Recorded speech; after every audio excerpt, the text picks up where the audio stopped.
Hey everyone, well this is the fourth and final part to my Sega Dreamcast Online series, and one which I hope will help answer many queries and questions which I received regarding how to game online, and one which I hope will guide many of you in America, Canada, Australia and hopefully many other destinations surrounding the globe in the right direction to setting up your Dreamcasts, so you too can fiddle with surfing the internet and perhaps dive into the online gaming side with the use of Phantasy Star Online. And just before we roll into this fourth part, I also like to shout out a massive thank you to PC Wizard 13, otherwise known as Jonathan, as he has provided tons of information towards this series for me and given me endless and countless help. And I'd also like to shout out to Lawrence Sebald, the creator of the Silverant servers regarding Phantasy Star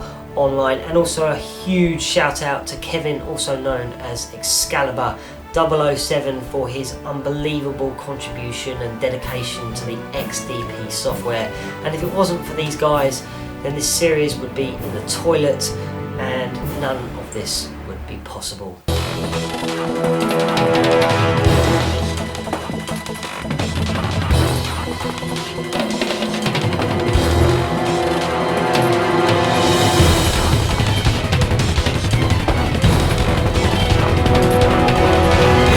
Sega Dreamcast Online US, Canada, Australian Guide, surfing the internet.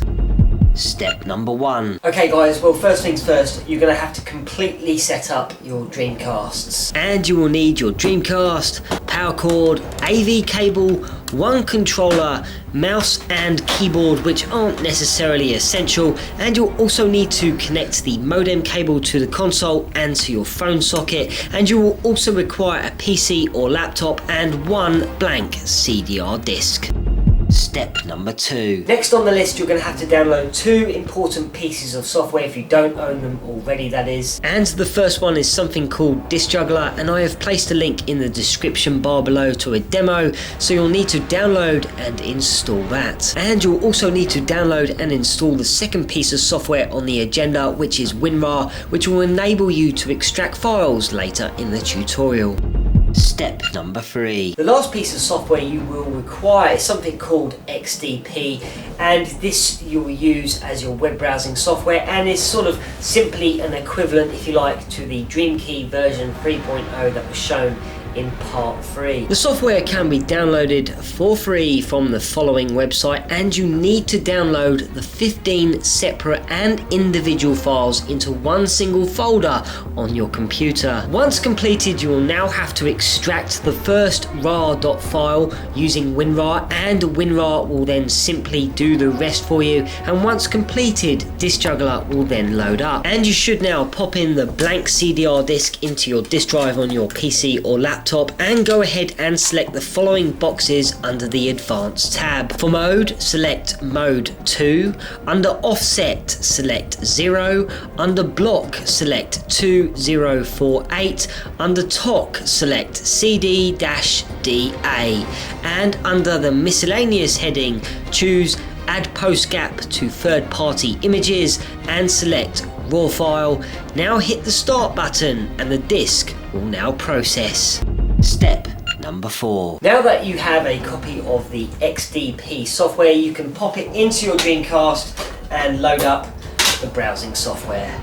Here you will be greeted by 5 different selections, including 4 different browsers such as the original user agent and the expanded user agent. There is also Planetweb 2.62, and there is also an ISP setup. Now you could use the ISP setup, however I have found it easier to use Planetweb 2.62 to set up the ISP. However, you may want to try both to see which is best for you. Australian users also may want to try out Dreamkey 3.0, which was featured in part 3 if you struggle to connect via this way. But for now, enter the Planetweb browser and you'll now be asked where you are calling from, and I can now confirm that even if you are living in Europe and wanting to try this way, it will still work, and it should work from any location from around the globe.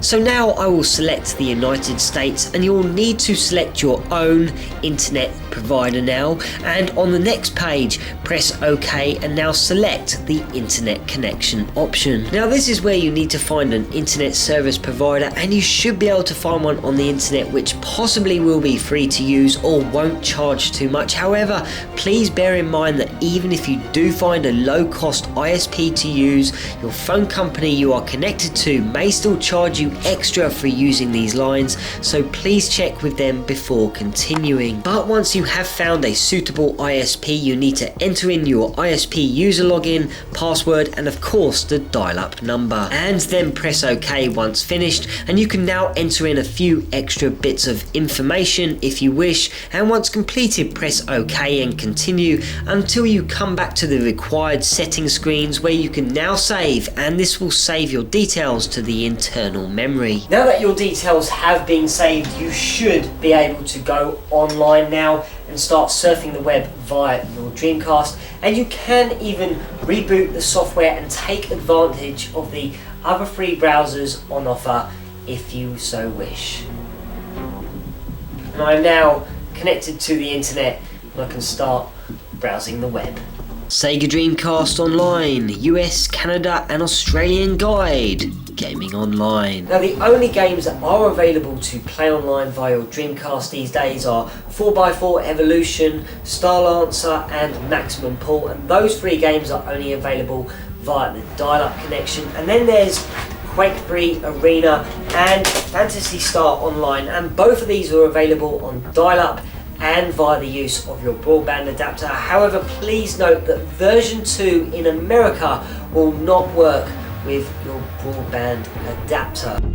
Step number 1. Completely set up your Dreamcast once again, and you will need WinRAR and Disc Juggler and one blank CDR disc and a copy of Phantasy Star Online versions 1 or number 2. Step number 2. Now, in order to connect to the Sylvant servers that were created by Lawrence Sebald and allow PSO to bypass the original Sega servers, you'll need to download the PSO patcher, and once completed you'll need to extract the patcher using WinRAR, and then once it's dealt with the file, Disc Juggler will open up once again. Now pop in your blank CDR disc into your disk drive and select those options that were used in step number 3 in the surfing guide, and once set up, hit the start button once again to burn the PSO patcher. Step number 3. Now that you have a copy, you can place it in your Dreamcast and switch it on. Once the disc has loaded, it will ask you to please insert the GD-ROM, so don't switch off your Dreamcast, simply open the lid, take out the PSO patcher and place in your copy of Phantasy Star Online, and then close the lid. Once the disc has loaded again, it will ask you to press start to load and patch.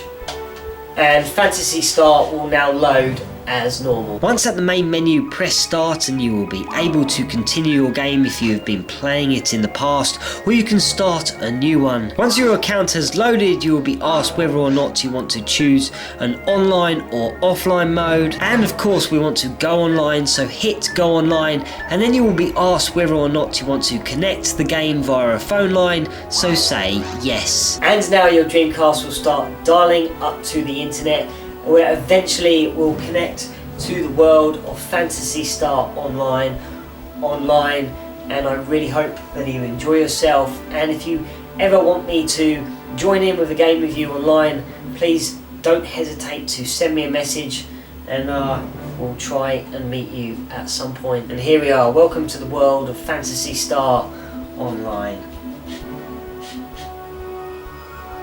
Well guys, this concludes my 4-part look into the Sega Dreamcast Online, and I really hope you've enjoyed this series, and I hope I've helped many of you to get online and surfing, or gaming at least.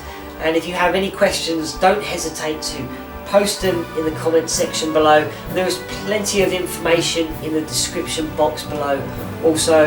And until next time guys, I'll see you soon.